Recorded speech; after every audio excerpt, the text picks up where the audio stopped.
చూస్ country delight, live better. ఇప్పుడే country delight యాప్ని download చేసుకోండి.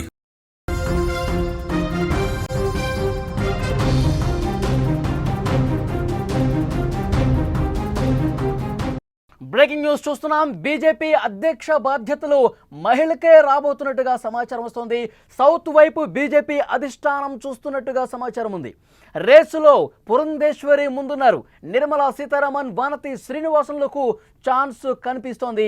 జూలై 2వ వారంలో ఒక స్పష్టమైనటువంటి ప్రకటన వచ్చే అవకాశం కనిపిస్తుంది. బీజేపీ కొత్త బాస్ ఎవరు? అమిత్ షా, రాజ్నాథ్, నడ్డా తర్వాత బీజేపీని నడిపించే నాయకులు ఎవరు? ఇదే ఇప్పుడు ఆసక్తికర పరిణామంగా కనిపిస్తోంది. బీజేపీ అధ్యక్ష బాధ్యతలు మహిళకే అందించాలి, అది కూడా దక్షిణాది రాష్ట్రాలకు సంబంధించిన వ్యక్తికే కట్టబెట్టాలని చెప్పి బీజేపీ ఆలోచన చేస్తున్నట్టుగా తెలుస్తోంది. కమల దళాన్ని నడిపించే నాయకురాలు ఎవరు అనే దానిపై హాట్గా చర్చ కూడా జరుగుతోంది. ఈ రేసులో ముగ్గురు పేర్లు చాలా స్పష్టంగా బలంగా వినిపిస్తున్నాయి. మీరు స్క్రీన్లో కూడా చూస్తున్నారు. పురంధేశ్వరి ఆంధ్రప్రదేశ్కు సంబంధించినటువంటి ఆమె ఆంధ్రప్రదేశ్ బీజేపీ మాజీ అధ్యక్షురాలు కూడా. కేంద్ర మంత్రి నిర్మలా సీతారామన్ పేరు మరింత బలంగా వినిపిస్తోంది. అలాగే బీజేపీ మహిళా మోర్చా జాతీయ అధ్యక్షురాలుగా ఉన్న వానతి శ్రీనివాస్, ఈ ముగ్గురు పేర్లు ప్రముఖంగా వినిపిస్తున్నాయి. అయితే పురంధేశ్వరి రేసులో అందరికంటే ముందు ఉన్నారు. ఆమెకే అధ్యక్ష బాధ్యతలు అప్పగించే అవకాశం ఉందనే చర్చ జోరుగా జరుగుతున్నటువంటి పరిస్థితి కనిపిస్తోంది. ఒకవైపు నిర్మలా సీతారామన్ కేంద్ర మంత్రిగా పనిచేశారు.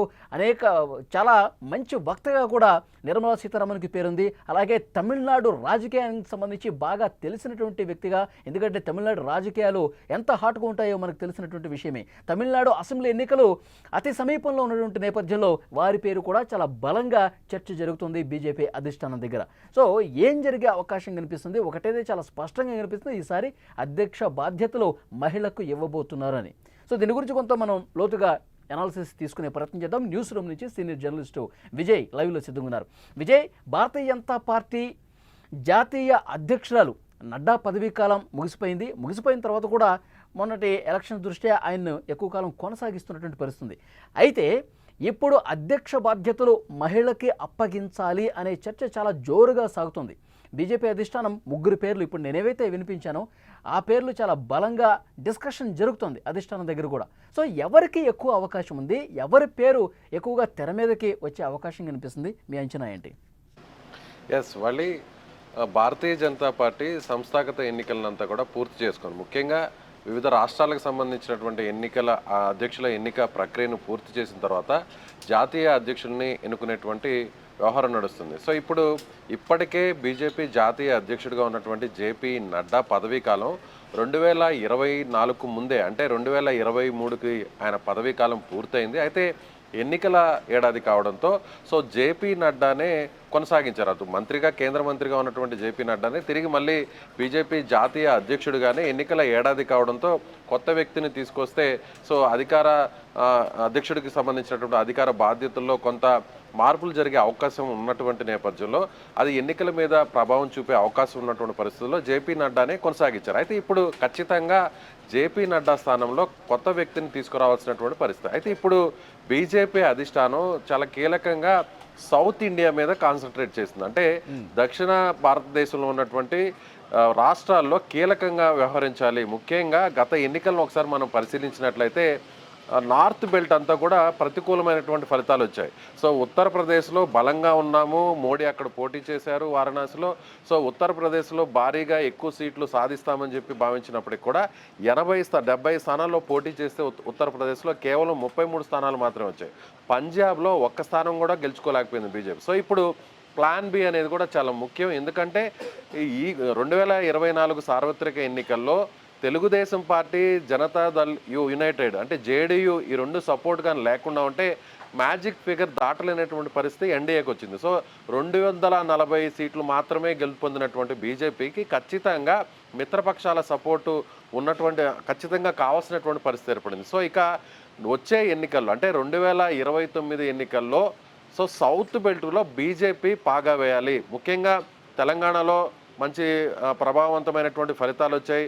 తెలంగాణకు సంబంధించిన చూసినట్లయితే 8 స్థానాలను 2024లో బీజేపీ కైవసం చేసుకుంది. రాబోయే ఎన్నికల్లో కూడా ఎక్కువ పెంచుకోవాలి. సో తెలంగాణతో ఎలాంటి ఇబ్బంది లేదు. అలాగే బీజేపీ విషయానికి వస్తే ఏపీ విషయానికి వస్తే ఇప్పటికే మిత్రపక్షాలైనటువంటి టీడీపీ, జనసేన ఇక్కడ కీలకంగా ఉన్నారు. కూటమి ప్రభుత్వం ఉంది కాబట్టి ఈ 2 పార్టీల మద్దతుతో ఆంధ్రప్రదేశ్లో కూడా బీజేపీ దాదాపుగా 3 స్థానాలను కైవసం చేసుకుంది.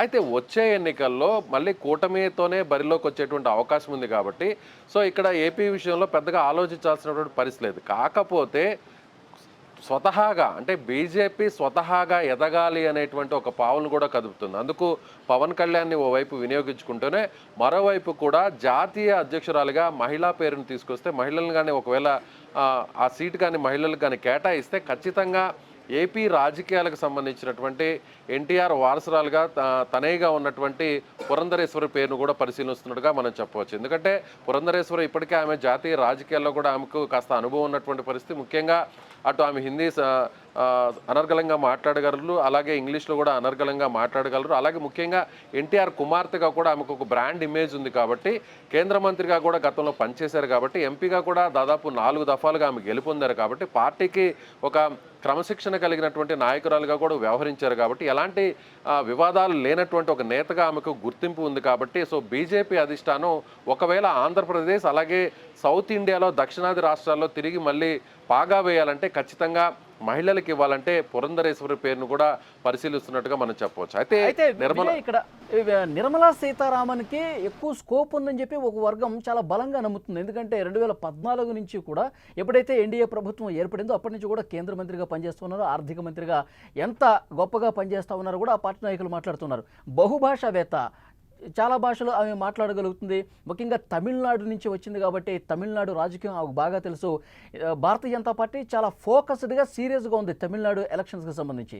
సో డెఫినెట్గా ఈ తమిళ రాజకీయంతో పాటు దేశవ్యాప్తంగా ప్రభావవంతమైనటువంటి మహిళగా ఈవెన్ చెప్తా ఉన్నారు. దీనికి బలం చేకూర్చే విధంగా మొన్న ఈ మధ్య జేపీ నడ్డాను అలాగే భారతీయ జనతా పార్టీలో కీ రోల్ పోషిస్తున్నటువంటి బిఎల్ సంతోష్ను కూడా కలిసిన పరిస్థితుంది. సో ఈమె పేరే రాబోతుందని ఒక చర్చ కూడా బలంగా ఉంది. ఎట్లా చూస్తారు ఈ యాంగిల్లో ఎంతవరకు? ఇక్కడ 2 అంశాలు ముడిపడి ఉంటాయి. బీజేపీ అధ్యక్షులుగా ఎన్నికైనటువంటి వారు మంత్రిగా పనిచేసేటువంటి అవకాశం చాలా తక్కువగా ఉంటుంది. ఎందుకంటే జేపీ నడ్డా కూడా కీలకంగా ఆయన వ్యవహరించినప్పటికీ కూడా అటు మంత్రిగా పనిచేశారు, అలాగే అధ్యక్షుడిగా కూడా బాధ్యతలను కొనసాగించారు. కానీ ఈసారి కీలకమైనటువంటి శాఖ మంత్రిగా ఉంటూ బీజేపీ జాతీయ అధ్యక్షుడు బాధ్యతలు తీసుకోవడం కాస్త కష్టతరం కాబట్టి సో కీలకంగా ఇప్పటికే ఆర్థిక మంత్రిగా ఉన్నారు నిర్మలా సీతారామన్. ఆమె ఆర్థిక వ్యవహారాల్లో ముఖ్యంగా మన జాతీయ ప్రయోజనాల దృష్ట్యా అంటే దేశ ప్రయోజనాల ఆర్థిక ప్రయోజనాల దృష్ట్యా చూస్తే నిర్మలా సీతారామన్ని ఆ పదవి నుంచి తప్పించేటువంటి అవకాశం చాలా తక్కువ. సో ఆమెనే ఖచ్చితంగా ఆర్థిక మంత్రిగా కొనసాగిస్తారు. ఒకవేళ ఆమె ఆర్థిక మంత్రిగా కొనసాగుతూనే జాతీయ అధ్యక్షురాలు పదవిని తీసుకోవడం అనేది కూడా కష్టతరం అవుతుంది. కాబట్టి ఈ విషయంలోనే ఇప్పుడు బీజేపీ అధిష్టానం ఆలోచన చేస్తుంది. కాకపోతే నిర్మలా సీతారామన్ మీరు అన్నట్టు ఆమె అనేక భాషల్లో దేశంలో ఉన్నటువంటి అనేక భాషల్లో అనర్గళంగా మాట్లాడగలరు. అలాగే మంచి వక్తగా కూడా ఆమె పేరుంది. అలాగే పార్లమెంటులో కూడా ఆమె చేసినటువంటి స్పీచెస్ కావచ్చు, అలాగే బడ్జెట్ని ప్రవేశపెట్టే ముందు ఆమె ఇచ్చినటువంటి స్పీచెస్ ఇవన్నీ కూడా బీజేపీకి చాలా ప్లస్గా మారాయి. అయితే ఇప్పుడు మహిళలను అధ్యక్షురాలుగా చేసేటువంటి క్రమంలో మొదటి స్థానంలో మీరు అన్నట్టుగా ఖచ్చితంగా నిర్మలా సీతారామనే ఉన్నారు. అలాగే ఈమె తమిళనాడుకు సంబంధించినటువంటి వ్యక్తి, అలాగే ఏపీకి సంబంధించినటువంటి కోడలుగా కూడా ఈమెను చూస్తారు. సో తెలుగు కూడా అనర్గళంగా మాట్లాడతారు, అటు తమిళ్ కానీ అలాగే దక్షిణాది రాష్ట్రాల్లో ఉన్నటువంటి అన్ని భాషల మీద కూడా ఆమెకు పట్టుంది.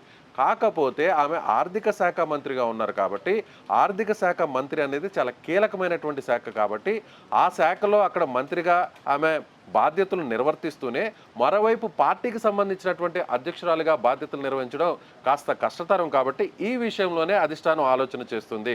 ఒకవేళ ఈ విషయంలో అధిష్టానం నిర్మలా సీతారామన్ కాకుండా తర్వాత ఎవరు అనేటువంటి ఆలోచన చేస్తే ఖచ్చితంగా బీజేపీకి సంబంధించినటువంటి పెద్దలందరూ కూడా పురంధరేశ్వరి పేరునే పరిశీలిస్తున్నట్టుగా మనం చెప్పవచ్చు. మరోవైపు ఇంకొక పేరు కూడా వినిపిస్తుంది, వనతి శ్రీనివాసన్. ఈమె కోయంబత్తూరుకు సంబంధించినటువంటి సౌత్ నియోజకవర్గం నుంచి ఈమె ఎమ్మెల్యేగా ప్రస్తుతం ఉన్నారు. అయితే ఈమెను కూడా అంటే ముఖ్యంగా తమిళనాడులో బీజేపీ పాగా వేయాలి. అంటే ఇప్పటివరకు కూడా దక్షిణాది రాష్ట్రాల్లో బీజేపీ బోనీ చేసింది, బీజేపీకి కాస్త కోస్తో పట్టుంది. తెలంగాణలో తిరుగులేదు. అలాగే రాబోయేటువంటి ఇప్పుడు ప్రస్తుతం అక్కడ కాంగ్రెస్ పార్టీ అధికారంలో ఉన్నప్పటికీ కూడా గత ఎన్నికల్లో జరిగినటువంటి పార్లమెంట్ ఎన్నికల్లో కొన్ని మెజారిటీ స్థానాలనే బీజేపీ అక్కడ కైవసం చేసుకుంది. అయితే తెలంగాణతో పాటు కర్ణాటక అలాగే ఏపీలో కూడా పాగా వేస్తూ ముఖ్యంగా తమిళనాడులో కూడా బోనీ చేయాలి. తమిళనాడులో కూడా భవిష్యత్తు అవసరాల దృష్ట్యా కూడా బీజేపీ అక్కడ తమ బలాన్ని పెంచుకోవాలి, అక్కడ తమ ప్రాబల్యాన్ని అక్కడ నిరూపించుకోవాలంటే ఖచ్చితంగా తమిళనాడుకు సంబంధించినటువంటి వ్యక్తినే తీసుకోవాలి అనుకుంటే నిర్మలా సీతారామన్ని పక్కన పెడితే తమిళనాడుకు సంబంధించిన వ్యక్తికే బీజేపీ జాతీయ అధ్యక్ష బాధ్యతలను ఇవ్వాలి అనుకుంటే సో వనతి శ్రీనివాస్ పేరును కూడా పరిశీలిస్తున్నట్టు తెలుస్తుంది. అయితే ఈమె చాలా యాక్టివ్గా ఉంటుంది. బీజేపీకి సంబంధించినటువంటి తమిళనాడు రాష్ట్ర విభాగంలో ఆమె చాలా కీలకమైనటువంటి పదవులను కూడా ఆమె నిర్వహించారు. ఒకవేళ పురంధరేశ్వరి కాకుండా ఏపీకి సంబంధించినటువంటి వ్యక్తిగా కాకుండా సో తమిళనాడుకు సంబంధించినటువంటి వ్యక్తికే మహిళకే ఇవ్వాలి అని అంటే మాత్రం ఈమె పేరును కూడా పరిశీలించేటువంటి అవకాశం ఉంది. గతంలో అసలు ఎప్పుడూ కూడా భారతీయ జనతా పార్టీ జాతీయ అధ్యక్షులు మగవాళ్లే ఉన్నారు, మహిళలు ఇంతవరకు లేరు. మరి ఈసారి కొత్తగా మహిళల పేర్లే తెర మీదకు వస్తున్నాయి. మహిళని 100% ప్రకటించబోతున్నారు జూలై 2వ వారంలో అని చెప్పి ఇంత బలంగా చర్చ రావడానికి, మహిళకే ప్రాధాన్యత ఇవ్వడానికి ఏంటి బీజేపీ వ్యూహం ఏం కనిపిస్తుంది ఆలోచన చేయడం? ఎస్, మళ్ళీ మహిళకే బీజేపీ జాతీయ అధ్యక్ష పగ్గాలు ఇవ్వాలి అనేటువంటి నిర్ణయాన్ని ప్రధానంగా తీసుకోవడానికి వెనక ఇటీవల జరిగినటువంటి ఎన్నికల్లో పలు రాష్ట్రాల ఎన్నికల్లో బీజేపీ తిరిగి అధికారంలోకి రావడం కానీ బీజేపీ అక్కడ గెలుపొందడానికి మహిళా ఓటర్లే చాలా కీలకంగా వ్యవహరించారు. దానితో పాటుగా పార్లమెంటులో మహిళా రిజర్వేషన్ బిల్లు అంటే ఖచ్చితంగా చట్టసభల్లో 33% మహిళలకే కేటాయించాలి, ఆ పదవులు మహిళలకే రావాలి అనేటువంటి ఒక చర్చ గత దశాబ్దాలుగా మనకు నడుస్తూనే ఉంది. అయితే బీజేపీ ఈ క్రెడిట్ని కొట్టేసింది. బీజేపీ ఈ బిల్లును పార్లమెంట్లో ప్రవేశపెట్టింది, పాస్ చేసుకునింది. సో త్వరలోనే ఇది అమల్లోకి వచ్చేటువంటి అవకాశం కూడా ఉంది. కాబట్టి మహిళా ఓటర్లను టార్గెట్ చేసి మహిళలను తమ వైపును తిప్పుకునేందుకు ఇప్పుడు బీజేపీ ప్లాన్ వేస్తుంది. అందులో భాగంగానే ఇటీవల కూడా మనం చూసాం, దేశానికి సంబంధించినటువంటి ప్రెసిడెంట్ ఆఫ్ ఇండియాగా కూడా భారత రాష్ట్రపతిగా కూడా ద్రౌపది ముర్ము ఉన్నారు, ఆమె కూడా మహిళగా ఉన్నారు. ఇప్పటికే ఆ విభాగంలో ఆ కోణంలో చూసినట్లయితే కొంతవరకు ప్లస్ అనే చెప్పాలి బీజేపీకి. ఇప్పుడు మహిళల విభాగంలో చూసినట్లయితే ఆ ఓట్ల మీద టార్గెట్ చేసినట్లయితే ఇప్పుడు తాజాగా పార్టీ విషయానికి వస్తే అంటే బీజేపీ పార్టీ ఇప్పటి వరకు కూడా పురుషులకే ప్రాధాన్యతనిస్తుంది, పురుషులకే అక్కడ అధ్యక్ష బాధ్యతలు కానీ లేదంటే మంత్రివర్గంలో కానీ కీలక శాఖలన్నీ కూడా పురుషులకే ఇస్తూ వస్తుంది అనేటువంటి ఒక అపవాదును కూడా తొలగించుకొని మహిళలకు ప్రాధాన్యతనిస్తుంది అనేటువంటి విషయాన్ని అటు దేశానికి ప్రపంచానికి కూడా చాటి చెప్పాలని భావిస్తుంది. అందుకు ఆర్ఎస్ఎస్ పూర్తి స్థాయిలో స్వేచ్ఛనిచ్చింది, ఆర్ఎస్ఎస్ కూడా ఓకే చెప్పింది. ఆర్ఎస్ఎస్ కూడా ఈసారి బీజేపీ జాతీయ అధ్యక్ష పదవి బాధ్యతలను ఖచ్చితంగా మహిళకు ఇవ్వాలి అని చెప్పింది. మరొక విషయం కూడా చెప్పాలి, వాళ్ళు ఇక్కడ ఆపరేషన్ సింధూర్ వ్యవహారంలో పాకిస్తాన్ను మనం చావు దెబ్బ కొట్టడానికి పాకిస్తాన్లో ఉన్నటువంటి స్థావరాలను ఉగ్ర స్థావరాలను టార్గెట్ చేస్తూ అక్కడ పాకిస్తాన్ని ఒక రకంగా చెప్పాలంటే పూర్తి స్థాయిలో యుద్ధంలో ఓడించడానికి లీడ్ తీసుకున్నటువంటి వ్యక్తులు కూడా మహిళలే. అటు ఇండియన్ ఎయిర్ ఫోర్స్కి సంబంధించి కావచ్చు, ఇండియన్ ఆర్మీకి సంబంధించినటువంటి మేజర్స్ కావచ్చు, వింగ్ కమాండర్స్ కావచ్చు, వీళ్ళని ముందు పెట్టి వీళ్ళ ద్వారానే ప్రెస్ బ్రీఫింగ్ చేస్తూ మీడియాకు సంబంధించినటువంటి సమాచారం అంటే ఈ ఉదయం సాయంత్రం అటు పాకిస్తాన్ మీద చేస్తున్నటువంటి సైనిక చర్యలు కావచ్చు, అటాక్స్ కావచ్చు, వీటన్నిటి డీటెయిల్స్ అన్నీ కూడా సో ఈ ఇద్దరు మహిళలే మాట్లాడుతూ వచ్చారు. అందులో ముస్లిం సామాజిక వర్గానికి సంబంధించినటువంటి మహిళ కూడా ఉండడంతో సో ఈ విషయంలో అంటే పాకిస్తాన్ని చావు దెబ్బ కొట్టడానికి మా దగ్గర ఉన్నటువంటి మహిళలే చాలు అనేటువంటి ఒక మెసేజ్ని ప్రపంచానికి చూపించింది భారతదేశం, ముఖ్యంగా ఎన్డీఏ ప్రభుత్వం. ఇప్పుడు బీజేపీ పార్టీలో కూడా మహిళలకు ప్రాధాన్యత పెరుగుతుంది. సో రాబోయే రోజుల్లో కూడా బీజేపీ పార్టీలో కావచ్చు, దేశంలో కావచ్చు మహిళలకు ప్రాధాన్యత పెంచుతున్నాము అనేటువంటి ఒక మెసేజ్ను పంపించాలంటే ఖచ్చితంగా బీజేపీ జాతీయ అధ్యక్ష బాధ్యతలను మహిళలకు ఇవ్వాలనే ఒక నిర్ణయానికి ఖచ్చితంగా వచ్చినట్టుగా తెలుస్తుంది. అందులో మొదటి పేరు నిర్మలా సీతారామన్ ఉంది. ఒకవేళ మంత్రిగా ఆమె కీలకంగా ఉన్నారు కాబట్టి ఆమెను పక్కన తప్పిస్తే ఆ పేరును పక్కన పెడితే పరిశీలనలో రెండవ పేరులో అత్యంత ప్రాధాన్యత ఉన్నటువంటి పేరు పురంధరేశ్వరిగా ఉంది. సో ఒకవేళ నిర్మలా సీతారామన్ కాకుంటే పురంధరేశ్వరికే ఖచ్చితంగా అధ్యక్ష బాధ్యతలు తగ్గే అవకాశం ఉంది. వాళ్ళు ఓకే, థ్యాంక్ యూ విజయ్.